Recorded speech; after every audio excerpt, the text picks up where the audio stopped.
here for our panel, our first plenary session of the conference. It's entitled Building a Secure World, What Roles for the United Nations.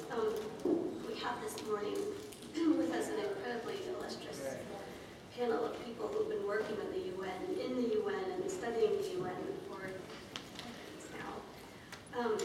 Unfortunately, Kai Ida of the Ministry of Foreign Affairs in Norway couldn't join us this morning. So we have a little bit of extra time, but we've used our time to wander in. I'm told that things in New York don't begin until 10 a.m. Abby and I are coming from DC where everything starts very early, so we have just a few hours away, different cultures, even on the East Coast. Anyway, lovely to see you all. We're going to start in order of the program, so we'll start with Ramesh Thakur. And his full biography is on page 28. I guess I should also introduce myself briefly. I'm Lise Howard. I'm a professor at Georgetown University, and this year I've been a senior fellow at the U.S. Institute of Peace, actually in Dr. Williams' outfit,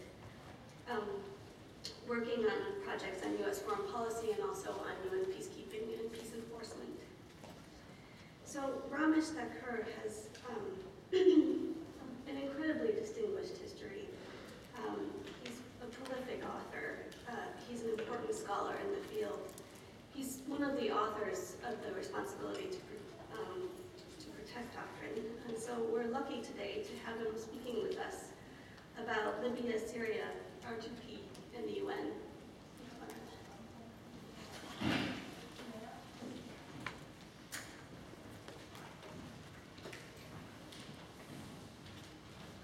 Thanks, Lise. I feel more comfortable standing up, if you don't mind. Let me begin with a very trite observation. That is that the use of force is inherently and always controversial, and may always remain so. I'd be very sorry if we would desensitize to the point where we accepted the use of force as it stands.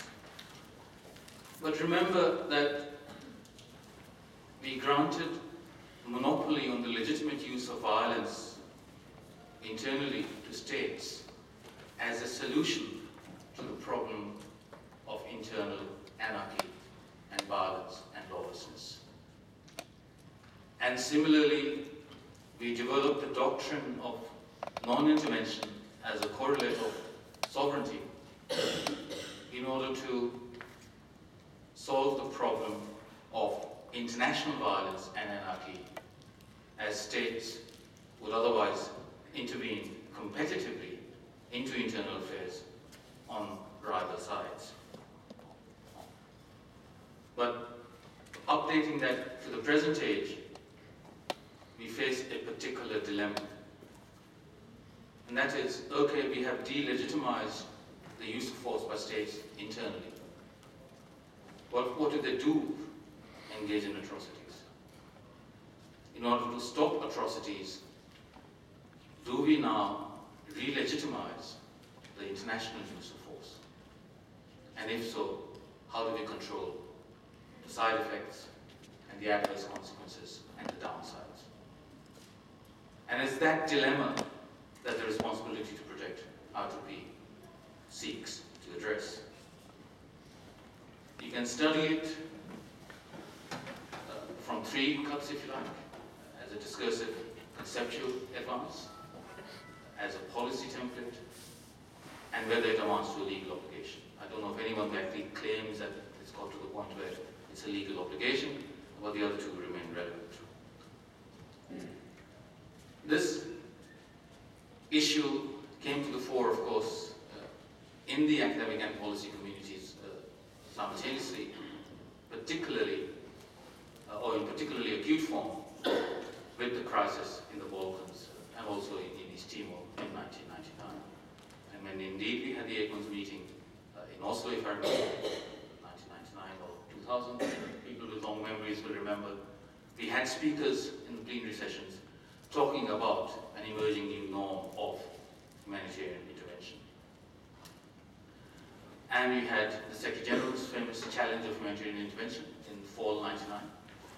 which provoked a huge, fierce, and a very widespread backlash, which the policy community was aware of.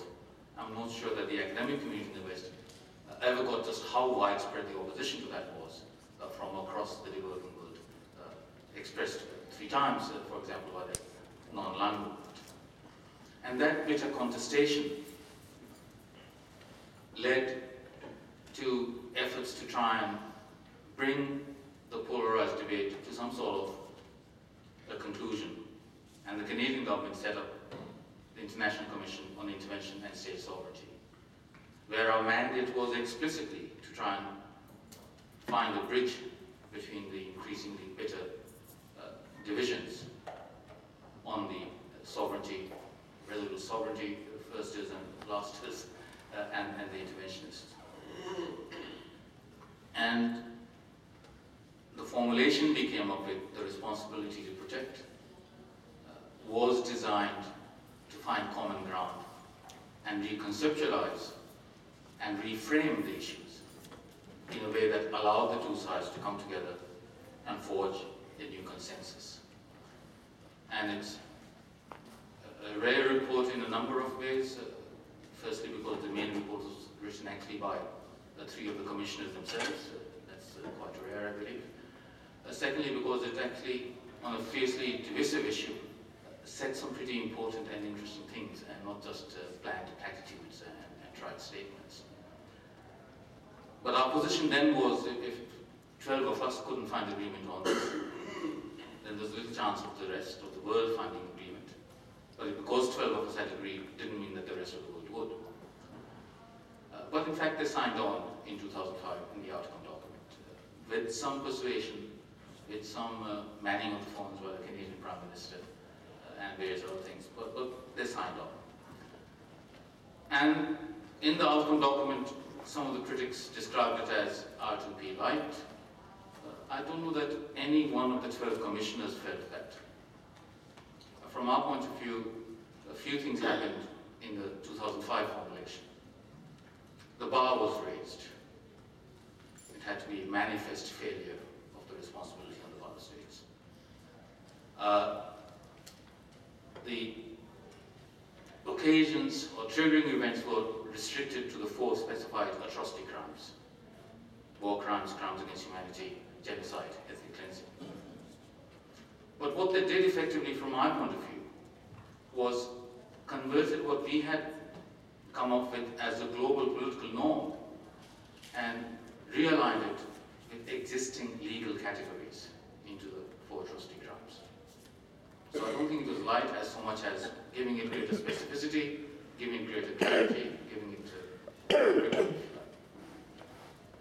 and remarkably, all member states of the United Nations did accept individual responsibility to protect. So they accepted the normative reformulation of what sovereignty means, which is not a small, insignificant event.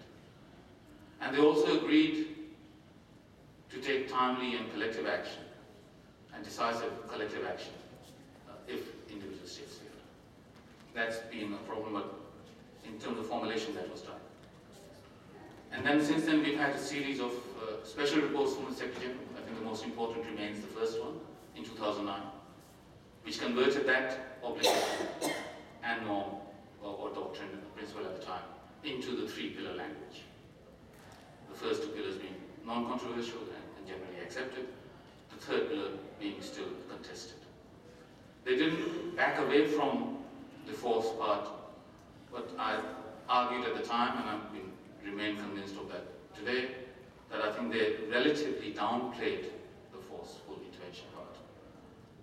And that was wrong, because that was the cutting edge that had brought us into being. That was a problem that we had been set up to solve, and that was the issue that would always remain on the table. But leave that aside. So the special reports and then the annual debates in the General Assembly have sustained, nurtured, consolidated the consensus. And civil society organizations, including prominently the Global Center for R2P located in this building on the 5th floor, have engaged in a process of norm socialization and crystallization. So we've had the norm entrepreneurs, the norm champions, the norm brokers, the norm carriers, as well as the norm spoilers. But overall, the consensus has been maintained, deepened, sustained. And the broader understanding, shared understandings of what it implies, developed. So that even post-Libya, when we had the 10th anniversary function at the UN in January this year, there was no opposition to the principle as such. There was considerable disquiet and opposition to the manner of implementation in Libya, but not to the principle itself. And that's not a small achievement. But in the meantime, in Darfur, you have an example of difficulties with R2P, even short of Pillar 3, military intervention, even short of that. In that, we still have some gaps in being able to protect people that we want to protect and help them. But as Gareth Evans has argued, and I agree with that, I think Darfur reflects a failure of application of other approaches rather than failure of R2P as such, for a number of reasons. But in Libya, we do find difficulties with R2P Pillar 3 military intervention itself, along 3 lines, if you like. There is a gap between no-fly zones and the effectiveness of civilian protection. Second, there is a gap between effective civilian protection and a prohibition on regime change. And third, there is a gap between effective civilian protection with regime change and the need to build and sustain policy consensus back in the Security Council. So that threefold dilemma remains, and I think it's important to go back to that. Because if you remember, what Resolution 1973 did was to authorize but also delimit the scope of military intervention. Then you can do this and this and this in order to protect. And that came about almost in a textbook example of R2P and how it should come about in terms of a military intervention. In that you had imminent threat of large-scale atrocities issued very publicly by a regime that had 100% credibility in issuing these threats. The rebels were on the point of collapse. The government troops were on the outskirts of Benghazi, with almost 1 million people there. And R2P was the language of choice across the world and in the UN community. And suddenly the Arab League demands it, the Gulf Cooperation Council is talking in that language and demanding action. The defecting Libyan diplomats were demanding, the rebels were demanding help, the Europeans were pushing for it, the Americans, when they changed their mind, got a resolution through the Security Council in 2 days. And within a month, we had this mobilization of international sentiment to the point where the Security Council passes, not unanimously, but without a veto. A compression of events that had taken almost a full decade in the 1990s with regard to the Balkans. But even with the 5 abstentions, there's 2 permanent members. Now, interestingly, let me remind you that in our original report, we had actually proposed that on matters to do with humanitarian atrocities, perhaps the P5 should abstain rather than cast a veto. Effectively, they did that in Resolution 1973, and that's worth remembering. But then when they go in, they discover the shortcomings of protecting civilians, embedding that protection into long-term protection, but not being able to do it without regime change. But rather than acknowledge that difficulty and have a fresh debate on that, I think the NATO powers tried to deny that they had done that, and that generated a stiffened backlash. Because it was so obvious that they were arming the rebels, they were targeting Gaddafi, they were in for regime change. And I think that dilemma needs to be confronted and addressed. But they did that. But in the backlash that gathered, Brazil in particular took the constructive route of proposing through a paper responsibility while protecting, with 2 crucial elements to it.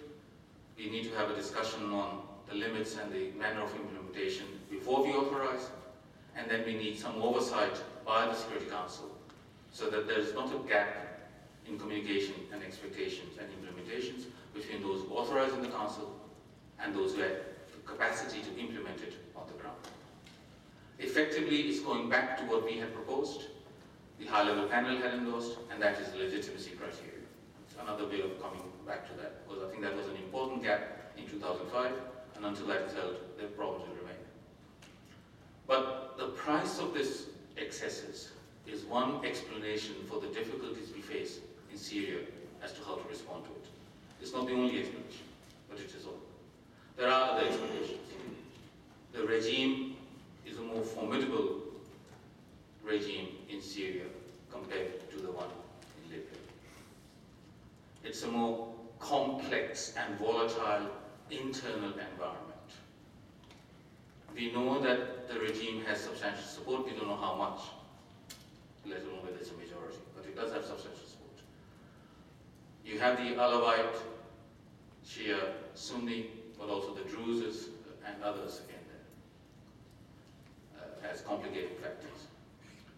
This ties into a more complex and strategically more important and volatile regional environment as well, in particular into the Sunni-Shia sectarian divide. And that's how it is lining up. And of course, in Iraq, after the Iraq War, the big strategic victor was Iran, with Iraq coming back into the Shia fold. So in a sense, if you're a Sunni majority country in Syria was to be weaned away from that, it would offset that particular strategic gain there. But it also feeds into, I mean, it's not just about Syria, it's just as much about the relations with Iran and China and Russia.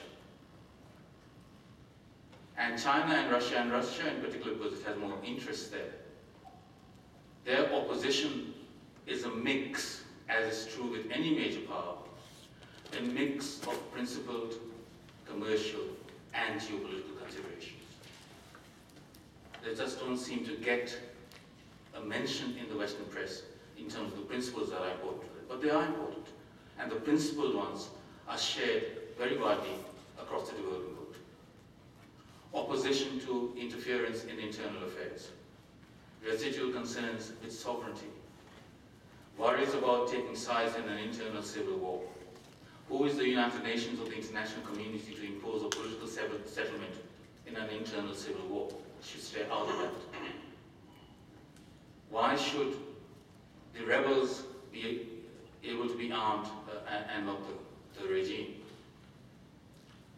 Most importantly, the moral hazard argument. Do we really want to encourage rebels and regime opponents and wannabe secessionists all over the world to arm themselves, provoke confrontations in the hopes of internationalizing? Isn't that a path to more conflict, more violence, more chaos and anarchy? Plus, if you look at Libya now, it's not exactly the poster child for a post-conflict or post-dictatorship, democracy, human rights, international law, rule of law champion. There are problems. So all these worries at the level of principles are relevant. And if you look at the statements, I don't see any statement from Russian and Chinese that have denied culpability by the regime. But they do say, look, there's violence on both sides. And in the end, it has to be an inclusive, Syrian-led process in that as well. So through all this, where does RTP come in? And let me finish with that as well. From our point of view, what RTP does is a number of things. It's a way of channeling individual outrage and moral indignation into collective policy remedies.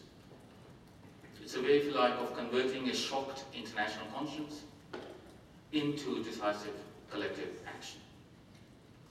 And that happens because they're down to its essence.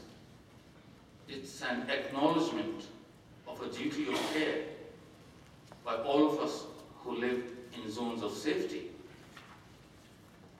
towards all those who are trapped in zones of danger. But just because we have R2P doesn't mean we have to intervene every time, everywhere, or that we can do so, or that it is wise to do so. But there is an element of caution. There is no humanitarian crisis so grave that it cannot be made worse by an outside military intervention. And therefore that duty of caution remains: first, do no harm. On the balance of probabilities, through an informed assessment, how confident are we that we will improve and not worsen the situation? That's a real challenge with regard to Syria today. So it gives us a tool that allows us to navigate to a position that is, if you like, in between the old non-interference and institutionalized indifference to the plight of victims. But it's not a panacea. It's not a tool that can substitute for alternative tools. It's not one we should shy away from when the need arises. And we have to recognize that every such use of military force will be controversial. Therefore, the fact that it is controversial by itself is never enough to say we are not going to do it. Those prudential and principled calculations still have to be made. The reality is interventions took place before R2P. Interventions are not guaranteed with R2P. Our choice is not if we will have interventions, but whether interventions will be consensual or divisive, rules-based or ad hoc, unilateral or multilateral. And in all those, R2P gives us a better template as a guide to which decisions we should make. Thank you.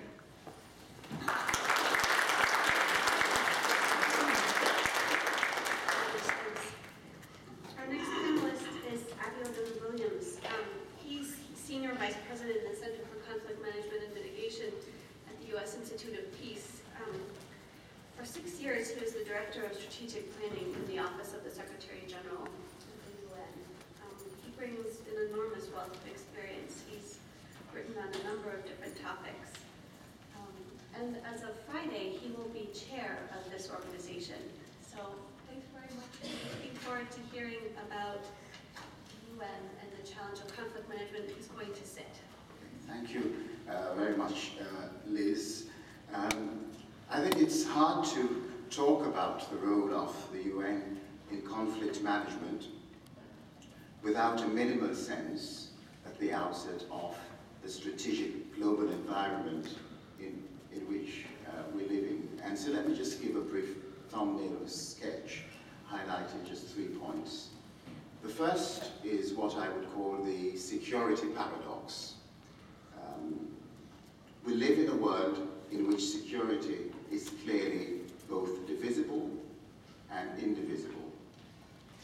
That security is divisible is evident in the intra-NATO debates about defining the threat in Afghanistan and how to respond. In the different ways European states perceive their energy dependence on Russia, we also see it in the divergent ways Canada, Russia, and the United States perceive Arctic security as melting ice opens up the northern route and the Northwest Passage.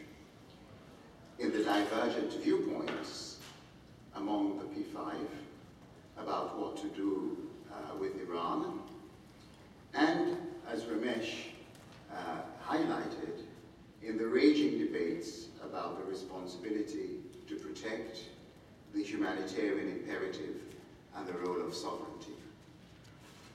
That security is indivisible is evident in the interlinked nature of the threats our world faces. This was one of the central messages of the report of the high-level panel on threats, challenges and change, a more secure world. Clearly the security of prosperous states can clearly be threatened by the lack of capacity of poor states to contain emerging diseases, The ability of non-state actors to traffic in nuclear material and technology is aided by ineffective state control of borders and transit through weak states. So a threat to one is today truly a threat to all. So that's the paradox as I see it. Both security is divisible and indivisible. The second point is that the nature and perception of security threats appear to differ from region to region, not only in the sense of hard versus soft threats, or hard versus soft security, but in the sense of threats from states and non-state actors. Each of these cleavages, hard, soft, state, non-state, produces potential clashes over threat and response priorities. The third point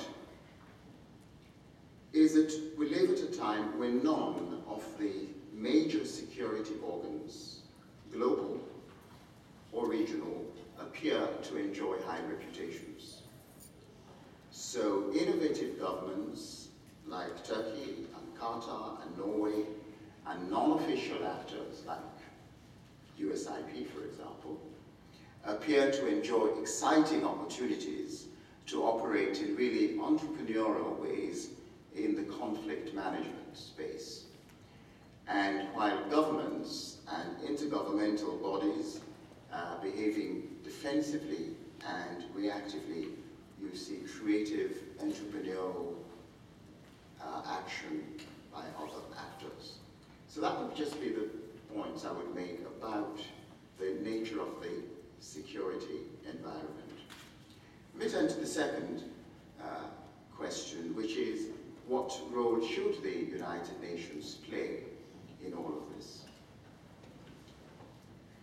Since 1990, there have been over 22 cases of subcontracting or regional task sharing by the UN with regional organizations, or MNFs, or lead nations in peace operations. This practice has been seen in the Balkans, in Afghanistan, in Haiti, in Timor-Leste, and a wide range of African cases.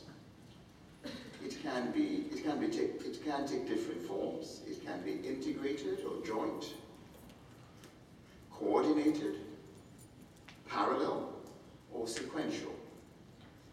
I think there are three questions that flow from this challenge related to the UN's role. The first is, should this outsourcing, subcontracting, and hybrid operations be encouraged further? And if so, how can it be improved? This is fundamentally a question about sharing political space in conflict management. And it raises important questions of legal authority and political will, and considerations of the optimal roles of regional and international organizations is both timely and necessary. And new actors have emerged, old actors are redefining their roles.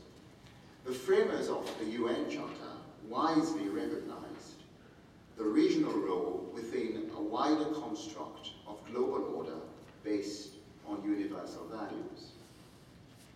Breaking the nexus between regional operations and global institutions weakens the authority of universal values. So the special Asian, African, European, or Middle Eastern contribution to the maintenance of global order, to conflict management, if you will, should not be an exclusive exercise. Rather, it should remain the vanguard within an inclusive global institution. My own view is that sharing political space in collective conflict management is both desirable and achievable, but we have a long way to go in consistently applying the optimum operational model for sharing the burden without diluting the effect. The second question that flows from all of this relating to the UN's role is, should the United Nations be the global authorizer of all collective conflict management? The subcontracting in peace operations has been authorized both tacitly or explicitly by the Security Council in most cases.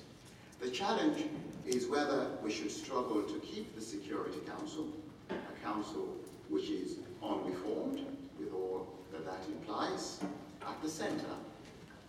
Can there be, should there be, a gatekeeper for collective conflict management?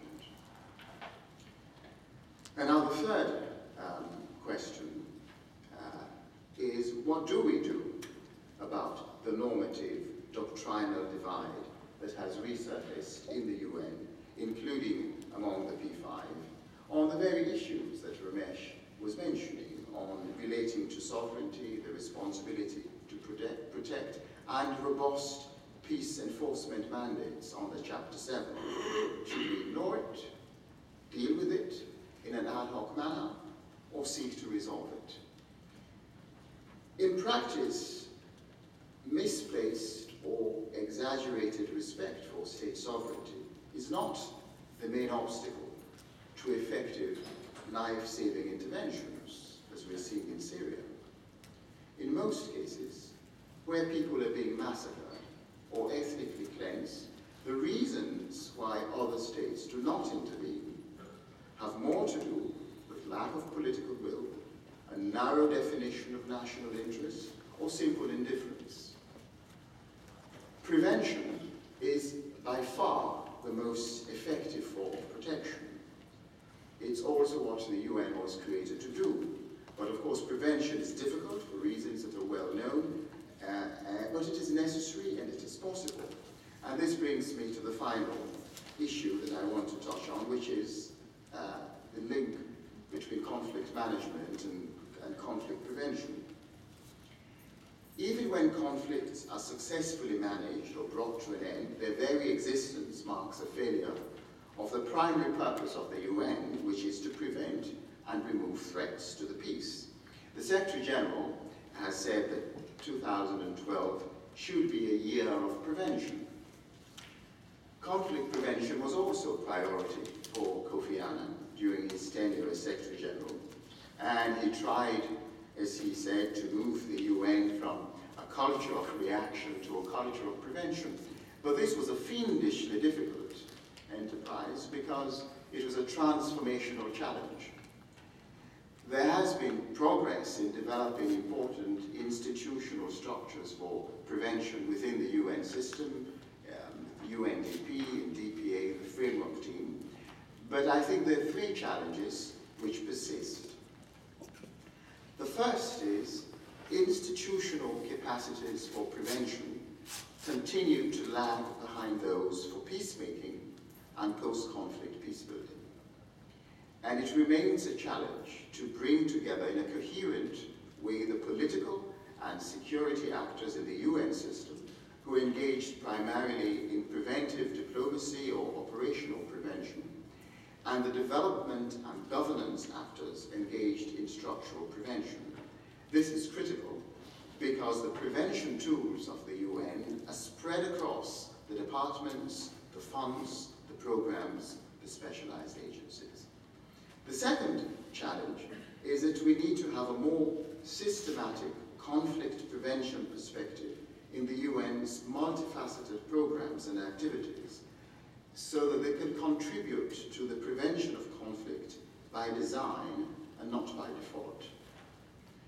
Prevention also requires focused attention, resources, and a process to spur action in response to warning signs. And the third persistent challenge is that the UN also needs to ensure that the several major streams of information which are disconnected from each other are better synchronized in order to improve its early warning capacity. And the international system must ask itself, as several governments have done in recent years, what else can be done to make early warnings earlier. I think the past decade has seen a major shift in the way the UN approaches its work. It no longer seeks to do everything on its own.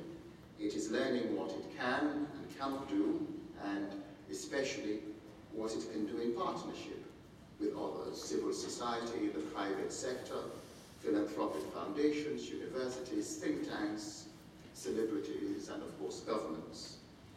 And of course this now includes parliamentarians and local governments, not just foreign ministries.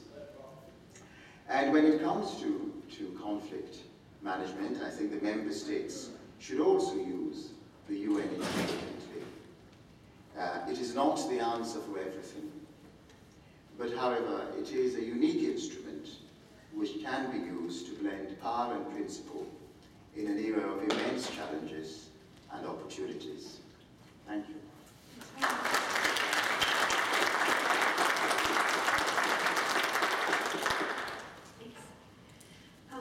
Our next panelist is Kishore Mandhyan. He is the Deputy Director of Political Peacekeeping and Humanitarian Affairs in the Executive Office of the Secretary General of the UN.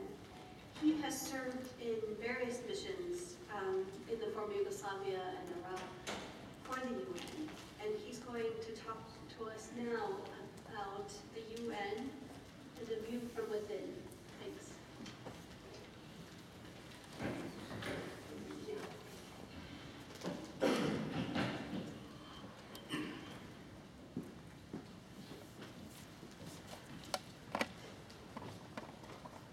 Thank you very much. It's great to be here with the veterans, Abby, who was in school with me, and Ramesh, whose books I have depended on so many things, and to be part of a community which is both a thinking community and a community of practice. So it's really an honor to be here. When Alistair asked me to come and join this forum, he asked me what would I speak on, and I knew that there would be exceptionally competent people speaking on issues which are of current import. Right? So I thought maybe my comparative advantage would be essentially to give you a sense of what's happening at this point of time, real time, within the organization, some of which has been captured by my colleagues here. So it took me back actually to my teaching days when I would teach the course in international organization amongst others in the Boston area. And of course, those who were from the realist school would come and say, Kishore, what do you teach? I said, well, I teach about norms and interests in the United Nations and X, Y, and Z. They said, but that's all global only. And the fact of the matter is that after having left that world and gone right into the crucible of violence, I think it's more than global only. It's really a very, very interesting exercise, I think, a pioneering exercise in how to contain violence and the deepest demons amongst us at so many different levels. And hopefully I can communicate to you some of that in the course of the next 10, 15 minutes. So I asked, how should I organize my thoughts? And so should there be the 7 cardinal sins, or the 10 commandments, or the 3 main points? So I said, well, there are 9 markers. Let me walk through you what I think are some of the things which I've noticed in the last 5 years, having had the privilege of sitting next to the Secretary General on all issues political, and as to how one sees the organization from within, what is happening, and what are the key issues. So first of all, let me begin with the first mark, leadership, the top. How is the 38th floor looking? Right now it's the 3rd floor. It will go back to the 38th floor in August or September, once the capital Now, if you go back and look at the Kofi Annan period, you had a consummate insider, with those who were around him who were also consummate insiders. Mark Malloch Brown, Iqbal Riza, so on and so forth. And then the Ban period came in. And you had the outsider. Now this outsider is moving into the second term. And what one notices, having watched their learning curve quite closely, not only of Secretary General Ban, but also Mr. Nambiar and Mr. Kim, who are his closest associates, who have now moved out, that these men basically moved from a bilateralist imagination through a very steep learning curve to a multilateralist imagination. So you have a Secretary General now who has left his foreign service behind. And my sense is that his view of the world is increasingly broadened and is also deepening on issues such as human rights, responsibility to protect, in more of an intuitive way, as a decent instincts, wanting to do the right thing. And the challenge is going to be as to how the different elements of the international machinery can harness those instincts at the right time, at the right moment. And then, of course, you have another layer which is emerging in this transition, which has come to replace the previous chef de cabinet and the Deputy Secretary General. In this particular case, if I can use a generalization, it's a movement from generalists to the technical. A seasoned player within the United Nations system, John Ellison, coming in place of Asha Rose McGill, and a lady who had deep experience in the private sector, and then coming to the technical side of the UN in the Department of Field Services, and taking over as the chef de cabinet. So I think that transition is going to have an effect both at the organizational level and the normative and the realpolitik level of the organization to the extent that it exists. You also have the reorganizational portfolios on the 38th floor. There's a new architecture.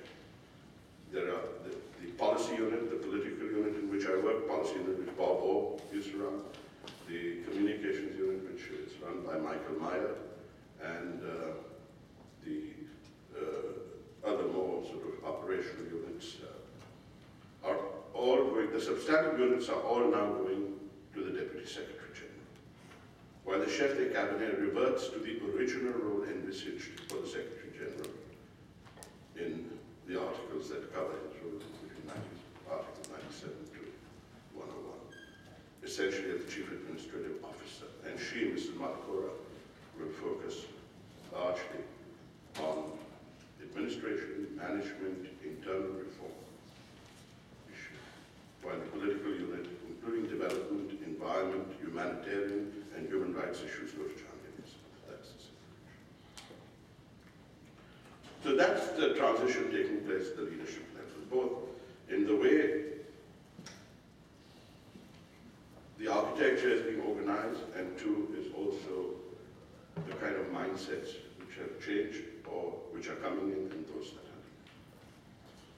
Next, internal change. Now, the Secretary General had commissioned a change management team under Atul Khare last year.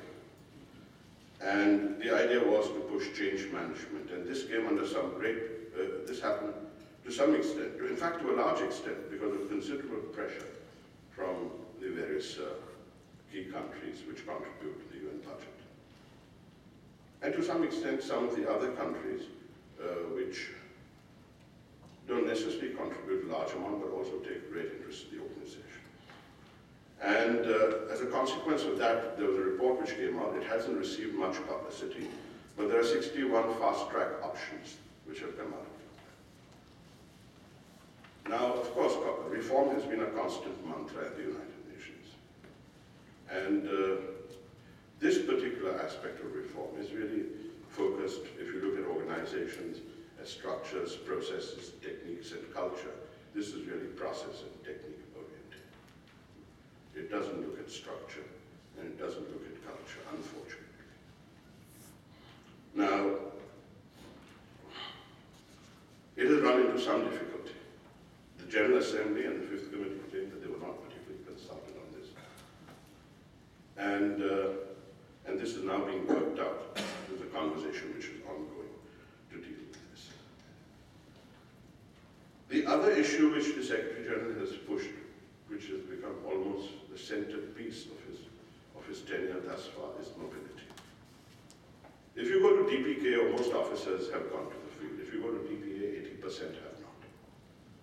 How can you even understand the world if you haven't stepped into a bazaar in Africa, or if you only go to these countries, in a business class ticket, live in a 7-star hotel, travel in a black limousine or a 6-cylinder, totally environmentally unfriendly white UN vehicle, completely removed from reality, and then you start making assessments to advise the organization. It's a bit pathetic, but it does happen. And the Secretary General has recognized this. And he has tried to push this as strongly as he can. But there has been tremendous resistance from the organization. Tremendous. I mean, one officer said he had moved 11 times because he moved on the same floor from one room to another, and he called it mobility in the needs assessment that was carried out. I mean, that is the level of resistance. But the Secretary General is pushing.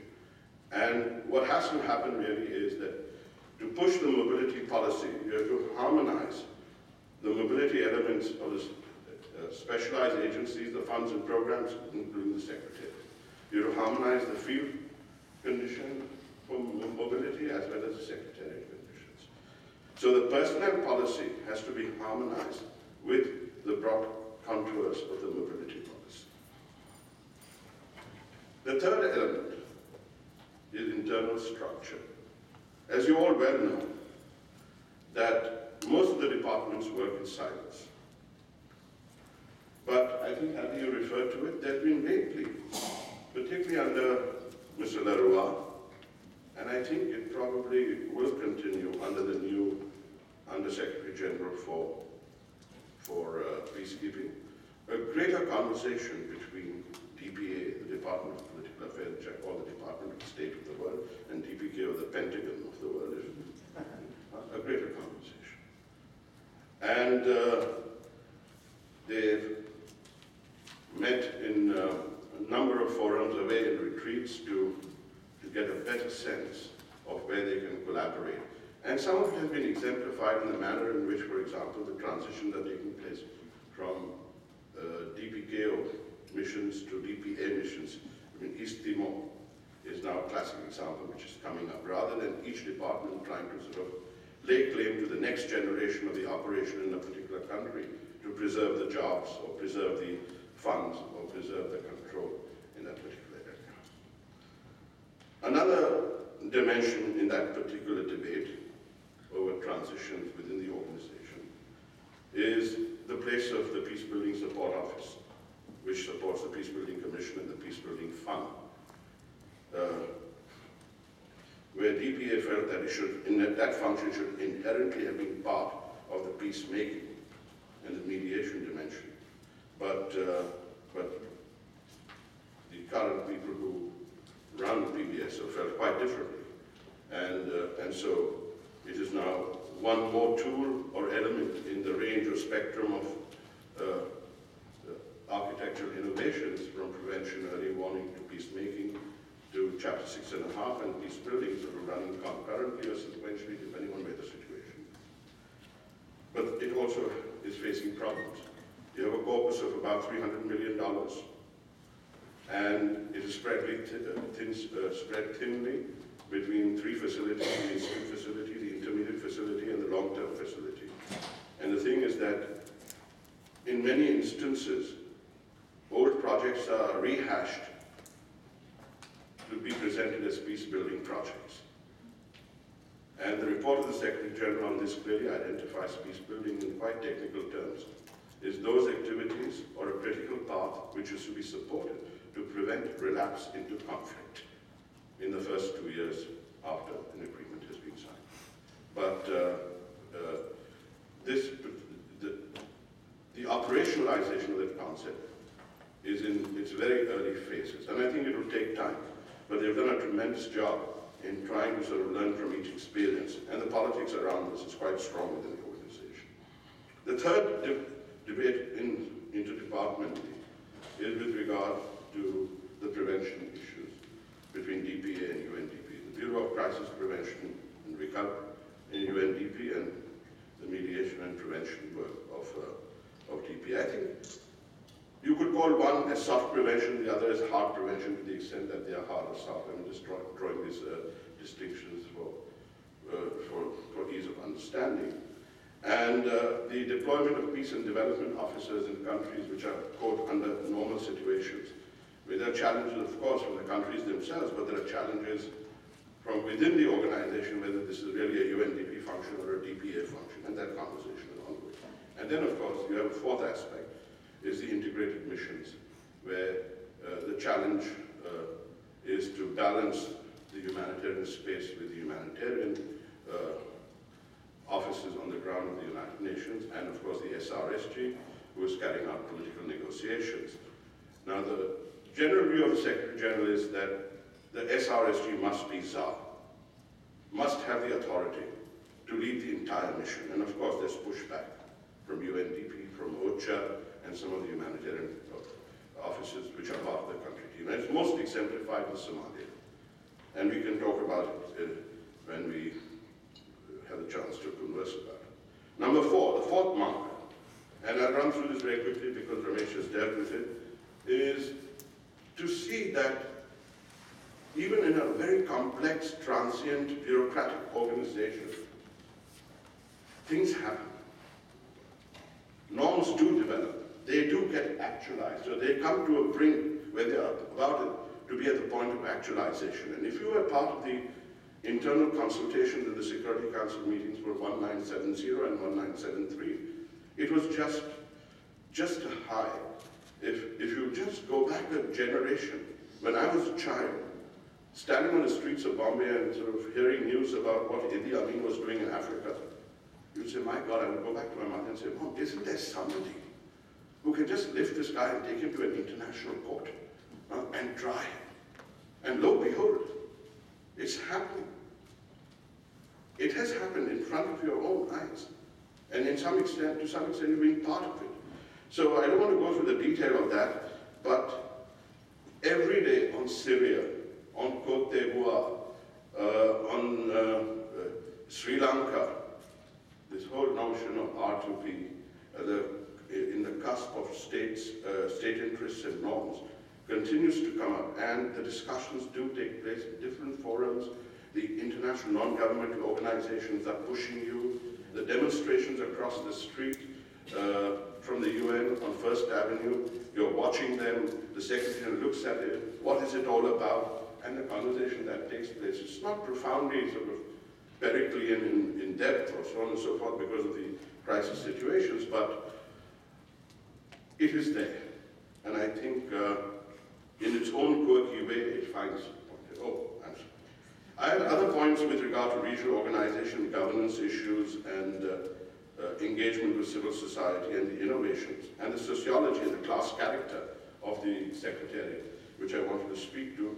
But since time is limited, let me point out what are the principal challenges that one sees within the organization. I think there's a crisis of legitimacy. Most of the young people who come into the organization, but more so the permanent representatives,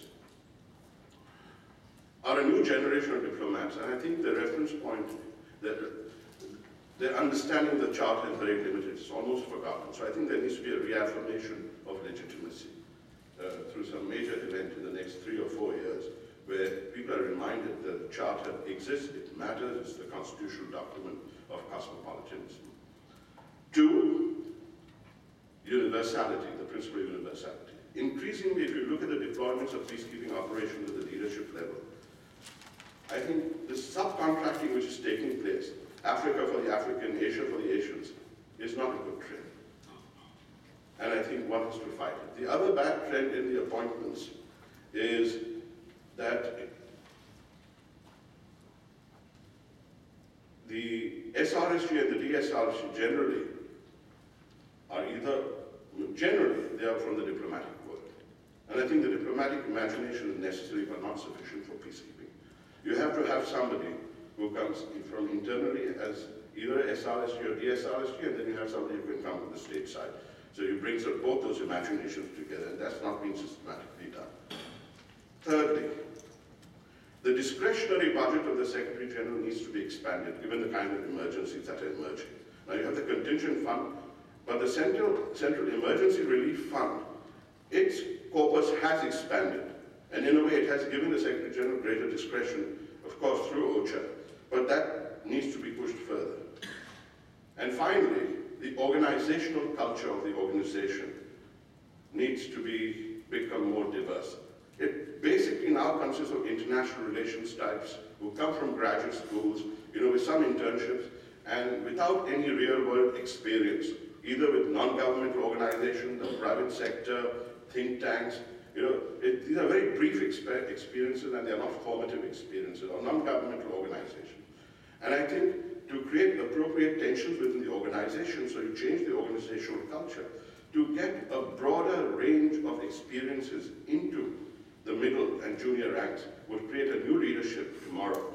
And that should also include the corporate types and entrepreneurs, because there are people who want to work within the UN. And somehow we have to find a way to get them, even for 3 years, 5 years, to create a really first-class, pioneering, cutting-edge organization for the 21st century. Let me stop there and then continue.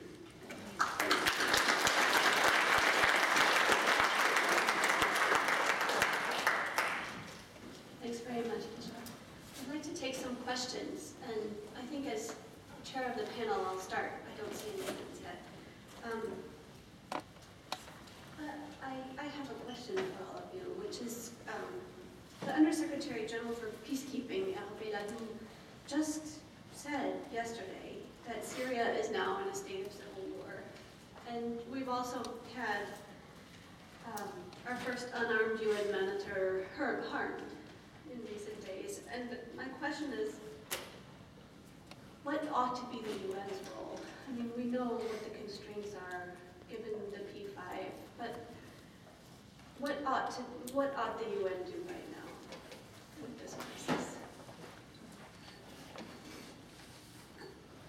If we had the best of all worlds. The UN is the member states. The member states establish the parameters within which the organizational resources can be directed to a particular crisis. But there is a moral space. I think there's a real convening space. There is a real political space for various aspects of the organization to push to do what it's mandated to do, particularly on human rights issues, on humanitarian issues.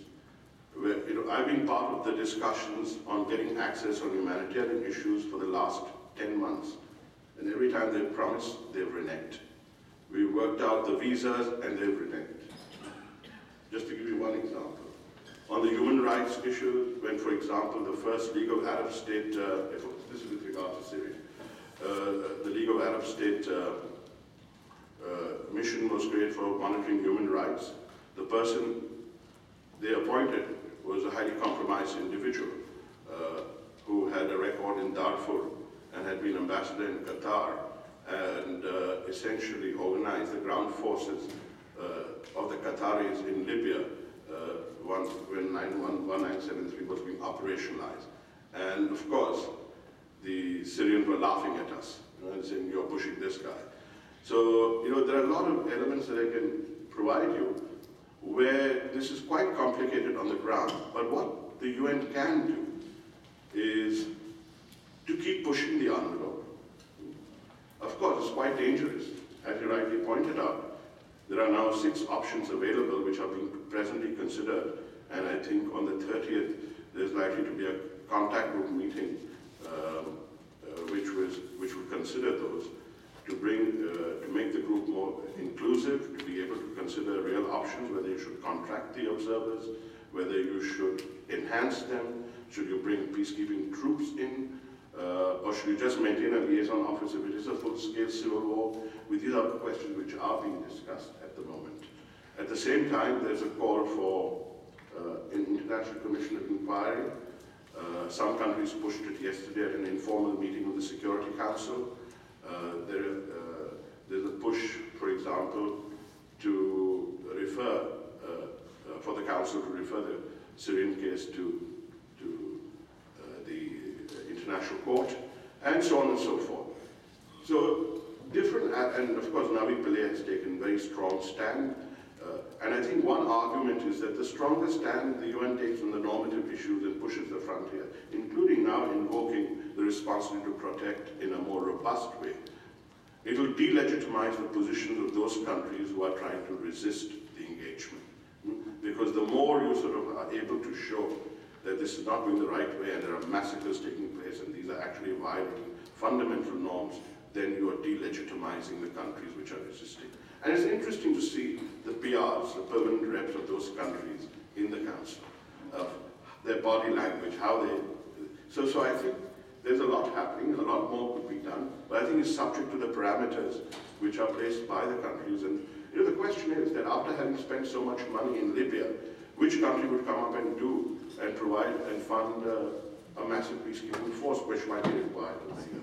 So these are open questions which need to be answered. Maybe we'll take a couple of questions and then we'll hear from you too. Does that sound good? Several hands up now. Yeah, Vaseline, we have microphones on the sides if anybody wants to. Yeah, if you could please line up behind the mics, that would be lovely. And introduce yourself briefly. And make sure, since our time is limited, we're going to group questions. And if you could make sure that you have a question. Yeah, thanks. It's a question to Abiodun Williams. But I want actually to reformulate your question, Lise, which is very interesting. But Great. can we also think what member states can do in Syria outside the United Nations? And that's another interesting discussion. Can member states, the same countries, do something outside United Nations? And I think in Syria this is very relevant. Let me say, it's actually a question when Abiodun Williams said that should there be a collective gatekeeper? Do we need always the Security Council to authorize every action? In fact, yes, when it comes to military intervention, yes, but everything else states can do without the Security Council. Peacekeeping, if it is consensual, if states invite peacekeepers, there is no need for Security Council. Even sanctions do not need Security Council. States can decide to stop trading and imposing non-military measures without asking the Security Council. So there is a lot states can do outside the UN. And as you very correctly pointed, this is what is missing. It is the political will of those same countries to take measures, to engage in negotiations, to impose pressures, to send mediators, and to seek opportunities, even if the Security Council is divided. We had such a situation in Kosovo in 1999, very similar to Syria. The Security Council is divided, there is no authorization to use force, but states engage in diplomacy, including Russians, engage in very active diplomacy with Belgrade to reduce the tension in Kosovo. Well, later regime change happened. Milosevic went out of power 2 or 3 decades later. And that's also a question to Ramesh. We should separate R2P from regime change. These are done by different actors. People of Libya changed the regime. People of Serbia changed Milosevic through elections 2 years later. R2P should be different matter, even if it can happen at the same time. Thank you. Thanks, Vaseline. We'll go to this side and make sure you have a question. That would be lovely. And if you can reduce your comments so we can hear from them. Thanks. Thank you very much. With respect to the issue of Syria, and I just recall Hamlet's recurring correlation that we fly from illnesses we know to illnesses we know not of. And I would just like to ask, because we have advanced the capacity of the UN and a lot of research around the issue of humanitarian intervention throughout the 1990s to the early 20s, from an agenda for peace to Ibrahim's report to Millennium Report to Ramesh, Thakur and Muhammad's report for responsibility to protect. But I do find the issue of Arab Spring and Syria issue although there are many issues pertinent to these reports, pertinent to issues of humanitarian intervention, to peace enforcement, to even state terrorism. But I don't find it, or it could be identified entirely with one of these issues. So I feel we are confronted by new challenges, and it seems to me something like what we faced in the early 1990s after the fall of the Soviet Union. And I don't know if we expect a watershed in the history of international community and its international global organization in facing such issues, or we are continuing, not changing. Thank you. Okay, thanks. Ian, if you could introduce yourself. Yeah. Ian Johnston, Fletcher School of Law and Diplomacy. Thank you for those excellent presentations. I have a question directed mainly at Ramesh, but I would also be interested in Kishore and Abi's views on this. The Brazilian initiative, Responsibility While Protecting. Do you see this as a useful device for trying to rebuild some of the consensus that was frayed by the Libya intervention? And what are the prospects? How well is this being accepted in the membership at large? Thanks. You know what, I think we'll run through our last three questions and then we'll have the panelists address what they'd like to address. And that's Michael, please. Go ahead. Yes, Michael Platzer from ACUNS Vienna. I was very reassured by Kishore's analysis of the present situation, but I missed the two markers. I really would like to hear about something on enhancing civil society, and the other one was about the Secretariat. I think you were going to say something, and I was... The second one, which one did you say? I think you were talking about the Secretariat as a culture of it. I was about to write things down. I'm very excited to hear what you have to say. Please introduce yourself. Yes, my name is Deborah Shine. I'm with the UN Mission and Library. I'm the deputy head of the political section. And I have one question on the responsibility to protect and also a comment on mobility. The responsibility, how is the fallout from the responsibility to protect being factored into situations? And I'm specifically thinking about Mali and even Cote d'Ivoire. And that seems to be the effects of the after effects of this responsibility. It seems to continue on, and where does the responsibility lie in those cases? And then on mobility, it seems that over the, there's been a great emphasis on mobility, but the mobility has become more ossified. What is actually being done to unblock this and create some movement within the organization? Great, thanks. I'm glad you brought up money. We'll have one final question, and then if we can each just give a 1 minute response, if we could try to do that, and we'll go over a couple of minutes into our coffee break since we started late, if that sounds amenable. Okay, go ahead. Thank you, Madam Moderator, and for the distinguished panelists. Thank you for your statements. My question relates to some aspects of the 9 markers that Mr. Kishore mentioned, specifically on the roles of the leadership of the UN. If you look at the Office of the Secretary General over the years, you'll notice that the role of the chef de cabinet is obviously quite crucial. My observation is that over the last decades, you've had people who have been insiders in that role, from Cordell Hall, Brian Urquhart, Rahim Ahmed, Iqbal Riza, etc., etc. And of late, you've had people from the Foreign Service in those roles. I wonder what you think about what some have argued as the implication of treating the role of the Secretary General or the Secretariat more as a foreign office as opposed to an international civil service. The other argument is that, as you suggested now, that the more political roles of the Secretary General are being diverted to the Deputy Secretary General, and that he indeed is going to take over more traditional roles. Is that perhaps an implication of the kinds of roles you've had that the chef de cabinets in? And then one last question to Abby on conflict management. There are those that have argued that the reason conflict prevention hasn't taken on in the Secretariat as much as it should is perhaps because of the way the Secretariat is structured. And though there have been arguments that if you took the Secretariat along the lines of geographic sort of departments as opposed to issue-based departments, that perhaps conflict management would, conflict prevention rather, would take on. For instance, you would see resources dedicated to a department on Africa, for instance, etc., etc. I wonder what your thoughts would be on that. Thank you very much. Great, thanks. Okay, we're going to go in this order now as briefly as we can, and then we can continue the conversation into the coffee break. Thank you. The first question was about what can you do outside the structure of the UN at the bilateral level, at the state level. I think states, it's up to the states. They can do anything they want to. And some of them have done. They have withdrawn diplomats from Syria.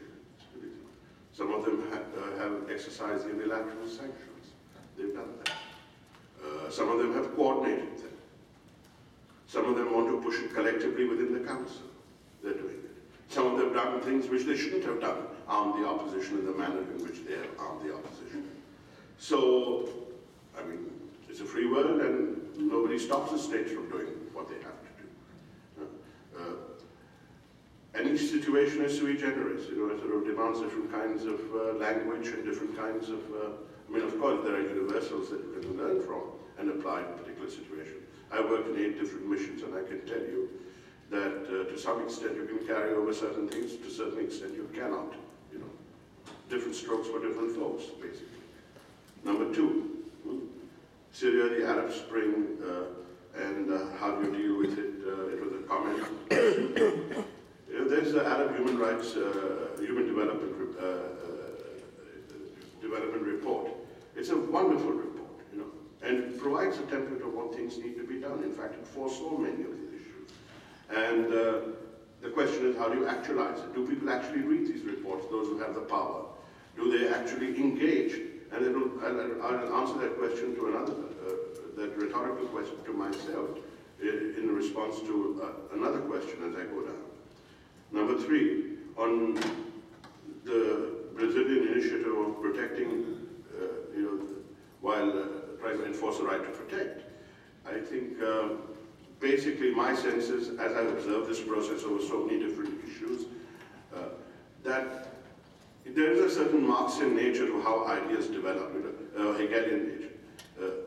That there is a thesis, there is an antithesis, and you have some kind of synthesis that becomes the basis for the next discussion, the next debate, and the next response in the council. And you watch it, and it mutates, and there's 1 step forward and 2 steps backward. And these narratives which build up take time to internalize. This is a very long process. We've made war for so long, and now we are in the business of systematically thinking about peace.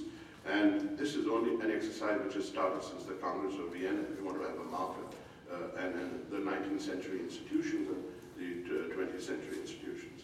So I think there's a long way to go, but I think the process is on. Where it will end is difficult to say. With regard to Deborah's question, let me answer that because the last 2 points which were raised, I'll come back to that. On R2P, as to where it is going in certain contexts, I'll tell you, in the case of Mali, the debate is not so much about R2P, the debate is more about restoration of legitimate authority. But there, the issue is related to what kind of division of labor between ECOWAS and the United Nations. Actually, some African states are saying it shouldn't be an ECOWAS operation, it should be a UN operation. On the other hand, others say that it should be an ECOWAS operation. And yet, there are others who say that this sudden jump of ECOWAS to come and do something, both in Guinea-Bissau and Mali, is really uncalled for because it is driven by the politics of the region as kind of an imperial exercise. And so that issue is lost in that kind of situation between regional politics and trying to push it into the lap of the UN. And this is currently actually being sorted out. There was a major meeting yesterday, amongst other issues, between the African Union and the UN on this issue. On mobility, Deborah, it is not pacified. Yeah. Okay. Yeah. A last one on mobility, because she comes from the field and I think it's very important. You see, there's a lot of fat in the field, there's a lot of fat at headquarters. The question is that how do you distinguish between those who are top-notch in the field and bring them here, and how do you distinguish between those who are really at the bottom of the ladder over here and get them out? And that's a great difficulty because 50% of the UN is fat, 30% cartilage, and 20% muscle, bone, and brain. And that exercise, they're locked with the staff unions and all kinds of vested interests, is very difficult to exercise. There's one other quick point which I think I just will respond to, is because it's about leadership. It's about leadership. I'll tell you, this suggestion that there should be a foreign office model, that's non-starter. What the Secretary General does and what most people do in leadership positions in the UN, including political officers on the ground, comprises not only of the diplomatic imagination, but the civilian military imagination also. And that is a new profession. Schools such as the Fletcher School train you in a multidisciplinary way for that. Diplomats are generally rooted in one discipline and not broadly in all disciplines. Number two is that the average ambassador runs, even for a big country, an office of no more than 100, a homogeneous crowd, and basically driven by instructions from headquarters. Now, suddenly that person is picked up and made the SRSG, 20,000 troops, 2,000 international police task force, and you have to deal with NGOs and civil society, and you start talking the language of multilateralism, human rights. You're asking a nurse to become a doctor, a mechanic to become an engineer, a design engineer. It's a non-starter. You know, this is a completely new profession, and you have to train a new minds with new imaginations for this. Let me stop there. Arab Spring, I think, as Joan last said, of the French Revolution, too early to tell. We'll have to wait and see as to whether in the end it takes the Arabs further into darkness or gets them back from darkness into light. It's likely that the impact and long-term results may be uneven rather than uniform across the separate countries. It's no more homogeneous than any other community around the world. Ian, the Brazilian paper. I think yes, I think it is a route to rebuilding consensus that was shattered about the implementation part, and that's why the title. The Brazilians are very open, but when I spoke to the ambassador directly in January, they were very open to further discussions on this. They recognized it was a rough draft. There were parts of that, to use the phrase, that were non-starters, but it's a basis for discussion that brings back some guidelines and legitimacy criteria and establishes oversight, because the consensus was fractured, and I think that is important. The more important question is, Mali and so on and so forth. I think responsibility to protect is no more immune in operation from the law of unintended and perverse consequences than anything else. I believe, on balance, Libya was a successful but controversial and contested operation. What it shows more than anything is that R2P interventions will be no more self-guaranteeing than any other type of external interventions. Good intentions is always better than bad intentions, but good intentions by itself doesn't produce good policy outcomes. And therefore, I think we need to be careful and sensitive to criticisms and listen. R2P would never have had this rapid uptake and traction if it had been simply the old humanitarian intervention from the West repackaged and presented to the community. There was genuine dialogue on conversation that we engaged in intensively across the world. That is reflected in the consensus. For the consensus to be sustained, that conversation also has to be sustained. It's right in principle for that. It's also pragmatic because power, political, geopolitical, economic, and even moral global orders are in a process of significant rebalancing as power and influence leach from the global north to the global south. Great, thanks. And we'll hear from Abby for the final word. Just first observation, I think a number of these questions touch on the central tension which has always been there with the UN, which will always be there, and in a sense is part of international politics. It's the enduring tension between power politics and principles, between idealism, an organization founded on idealistic principles, but also has to operate in the world as it is. And there are times when you will get it right, and there are times when it will be difficult. And the most difficult instances are where the ideals come up with the power politics and the realities of the Security Council. I think that is not going to change. The fact, of course, that you can't bring effective life-saving intervention in every place is not an argument that you don't try and do it someplace, as was the case in Libya and also in Cote d'Ivoire. On Syria, I think in the long term, it will prove, however long it takes, the essential truth that tyranny, like imperialism, is ephemeral and resistance eternal. On the point of Brazil, I think Ramesh is right in his observations about the motivations on the Brazil R2P proposal, but I think also we should not forget there's a political dimension. I see it as also part of an implicit critique from countries like Brazil, who aspire to be part of the Security Council, that this council could probably work better if we were part of it. And the final point, I think a number of the questions which should be raised about the Secretariat, the UN, International Civil Service, from my own experience both within the UN and outside, is the essential truth that all states want to have an effective UN some of the time. Some states